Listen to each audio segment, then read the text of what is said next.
Pasal 2. Alkitab, buku dari Allah. Apa saja perbedaan Alkitab dari buku-buku lain? Bagaimana Alkitab dapat membantu Anda mengatasi problem-problem pribadi? Mengapa Anda dapat mempercayai nubuat-nubuat yang dicatat dalam Alkitab? Paragraf 1 dan 2. Pertanyaan. Apa saja yang menunjukkan bahwa Alkitab adalah hadiah yang luar biasa dari Allah? Kapan terakhir kali Anda menerima hadiah yang istimewa dari seorang sahabat? Anda tentu berdebar-debar sekaligus sangat gembira. Sebenarnya, dari hadiahnya Anda dapat mengetahui sesuatu tentang si pemberi, bahwa ia menghargai persahabatan dengan Anda. Anda pasti akan berterima kasih atas hadiah yang ia berikan dengan perhatian yang besar itu. Alkitab adalah hadiah dari Allah yang benar-benar dapat kita syukuri. Buku yang unik itu menyingkapkan hal-hal yang tidak akan pernah kita ketahui dari buku-buku lain. Misalnya, Alkitab menceritakan tentang penciptaan langit yang penuh bintang, bumi, serta pria dan wanita pertama. Alkitab berisi prinsip-prinsip yang dapat diandalkan untuk membantu kita mengatasi berbagai problem dan kekhawatiran dalam kehidupan. Alkitab menjelaskan bagaimana Allah akan mewujudkan maksud tujuannya dan mendatangkan keadaan yang lebih baik di bumi. Alkitab benar-benar hadiah yang luar biasa. Paragraf 3. Pertanyaan. Apa yang dapat kita ketahui tentang Yehuwa dari fakta bahwa ia memberi kita Alkitab, dan mengapa hal itu menghangatkan hati? Selain itu, Alkitab adalah hadiah yang menghangatkan hati, karena menyingkapkan sesuatu tentang pemberinya, Allah Yehuwa. Kalau Allah sampai memberi kita buku seperti itu, berarti ia ingin agar kita mengenal Dia dengan baik. Ya, Alkitab dapat membantu Anda mendekat kepada Yehuwa. Paragraf 4. Pertanyaan. Apa yang mengesankan Anda tentang penyebar luasan Alkitab? Sebenarnya, bukan Anda saja yang memiliki Alkitab. Buku itu secara keseluruhan atau sebagian telah diterbitkan dalam lebih dari 2.300 bahasa, sehingga tersedia bagi hampir seluruh penduduk dunia. Rata-rata, lebih dari 1 juta Alkitab disebarluaskan setiap minggu. Miliaran Alkitab telah dibuat, baik seluruhnya atau sebagian. Jelaslah, tidak ada buku lain yang seperti Alkitab. Paragraf 5. Pertanyaan. Bagaimana Alkitab diilhamkan Allah? Selanjutnya, Alkitab diilhamkan Allah. 2 Timotius 3 ayat 16. Bagaimana caranya? Alkitab sendiri menjawab, manusia mengatakan apa yang berasal dari Allah, seraya mereka dibimbing oleh Roh Kudus. 2 Petrus 1 ayat 21. Sebagai gambaran, seorang pengusaha menyuruh sekretarisnya menulis sepucuk surat. Surat itu berisi buah-buah pikiran dan petunjuk dari si pengusaha. Jadi, surat itu adalah surat dia, bukan surat sekretarisnya. Demikian pula, Alkitab berisi berita dari Allah, bukan dari manusia yang menulisnya. Maka, seluruh Alkitab sungguh-sungguh firman Allah. 1 Tesalonika 2 ayat 13. Selaras dan akurat. Paragraf 6 dan 7. Pertanyaan. Mengapa keselarasan isi Alkitab sangat mengesankan? Alkitab ditulis selama lebih dari 1.600 tahun. Para penulisnya hidup pada zaman yang berbeda-beda dan berasal dari berbagai tingkat kehidupan. Ada yang petani, nelayan, dan gembala. Yang lain-lain adalah nabi, hakim, dan raja. Lukas yang menulis Injil adalah seorang dokter. Meskipun penulisnya berasal dari berbagai latar belakang, isi Alkitab selaras dari awal sampai akhir. Catatan kaki mengatakan, walaupun ada orang yang mengatakan bahwa ada bagian-bagian Alkitab yang saling bertentangan, Pernyataan demikian tidak terbukti. Lihat pasal 7 buku Alkitab, firman dari Allah atau dari manusia, yang diterbitkan oleh saksi-saksi Yehova. Akhir catatan kaki. Buku pertama dalam Alkitab memberitahu kita asal mula problem umat manusia. Buku terakhir menunjukkan bahwa seluruh bumi akan menjadi suatu firdaus atau taman. Alkitab memuat sejarah yang panjangnya ribuan tahun, dan setiap bagiannya membantu kita mengerti apa maksud tujuan Allah dan bagaimana itu akan terlaksana. Keselarasan isi Alkitab sungguh mengesankan, dan memang begitulah seharusnya buku yang berasal dari Allah. Paragraf 8. Pertanyaan. Berikan contoh-contoh yang menunjukkan bahwa Alkitab itu akurat dari sudut ilmu pengetahuan. Dari sudut ilmu pengetahuan, Alkitab akurat. Buku itu bahkan memuat keterangan yang sudah sangat maju di zamannya. Misalnya, buku Imamat berisi hukum-hukum bagi bangsa Israel kuno tentang karantina dan kebersihan yang sama sekali tidak diketahui oleh bangsa-bangsa di sekitarnya pada zaman itu. Pada waktu manusia memiliki gagasan yang salah tentang bentuk bumi, Alkitab menyebutkan bahwa bumi berbentuk lingkaran atau bulat. Alkitab dengan akurat mengatakan bahwa bumi tergantung pada ketiadaan. Memang Alkitab bukan buku pelajaran ilmu pengetahuan, tetapi apabila menyebutkan hal-hal ilmiah, Alkitab selalu akurat. Bukankah begitu seharusnya buku yang berasal dari Allah? Paragraf 9. Pertanyaan A. Bagaimana Alkitab menunjukkan bahwa sejarah yang dicatatnya akurat dan dapat dipercaya? Pertanyaan B. Apa yang dapat kita ketahui tentang Alkitab dari kejujuran para penulisnya? Dari sudut sejarah, Alkitab juga akurat dan dapat dipercaya. Kisah-kisahnya jelas, tidak hanya berisi nama-nama orang, tetapi juga silsilah mereka. Catatan kaki mengatakan, sebagai contoh, perhatikan silsilah Yesus yang terperinci di Lukas 3 ayat 23-38. Akhir catatan kaki. Tidak seperti para penulis sejarah dunia yang seringkali tidak menyebutkan kekalahan yang dialami bangsa mereka sendiri, para penulis Alkitab jujur, malah mencatat kelemahan mereka sendiri dan bangsa mereka. Misalnya, dalam buku Bilangan, Musa menulis sendiri kesalahan besar yang ia buat dan teguran keras yang ia terima.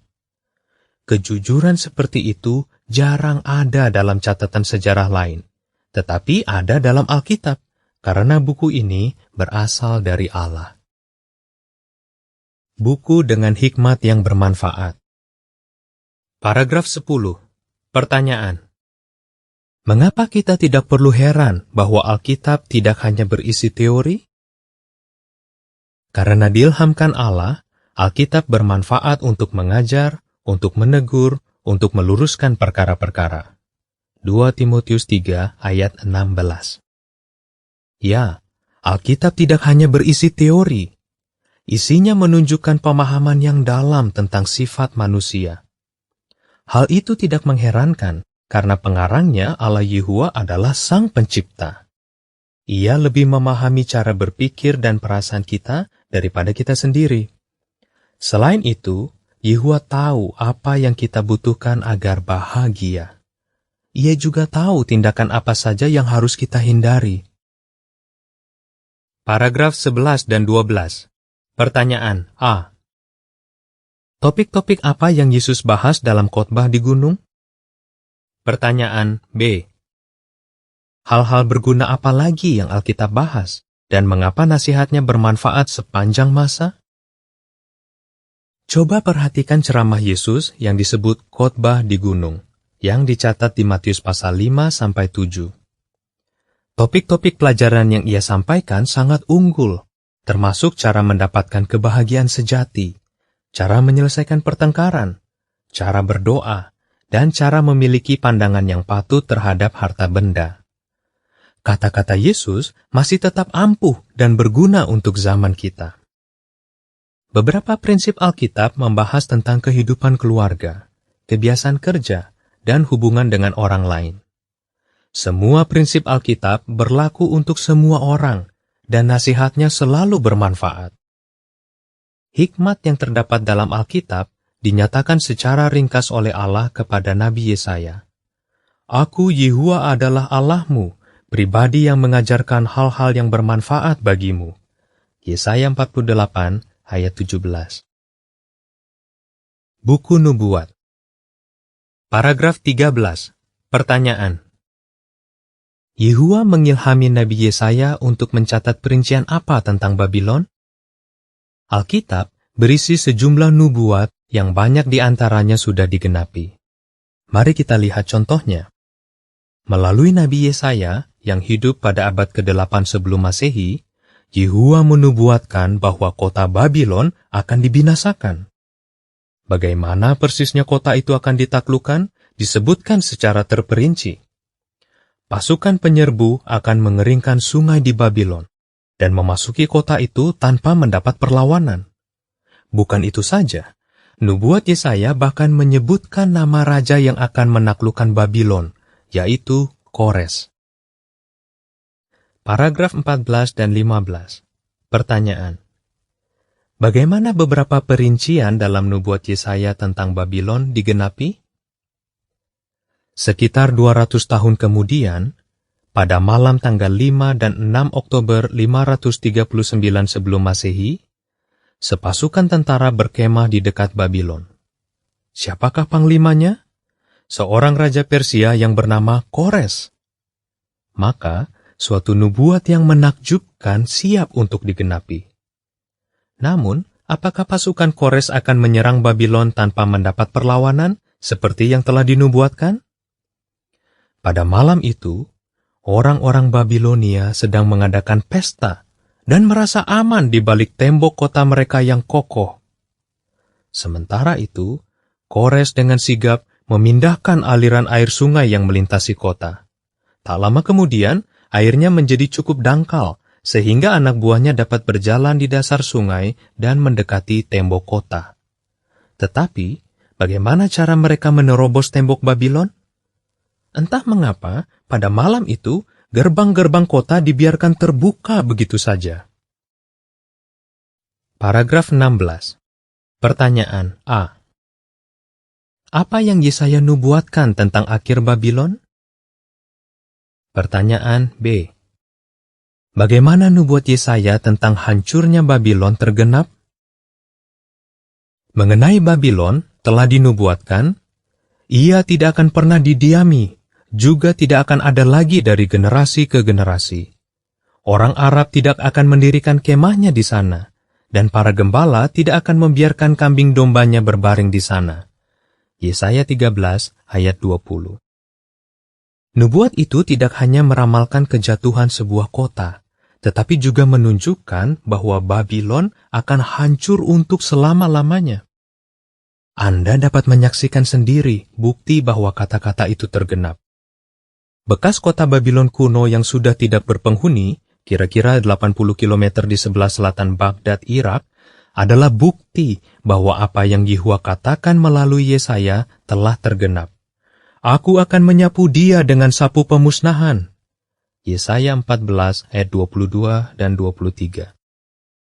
Catatan kaki mengatakan, untuk keterangan lebih lanjut tentang nubuat Alkitab, lihat halaman 27-29 brosur Buku Bagi Semua Orang yang diterbitkan oleh Saksi-Saksi Yehua.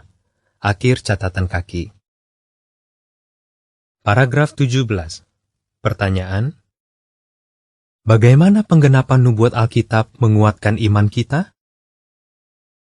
Setelah kita merenungkan bahwa Alkitab memang adalah buku yang berisi nubuat yang dapat dipercaya, iman kita tentu dikuatkan, bukan?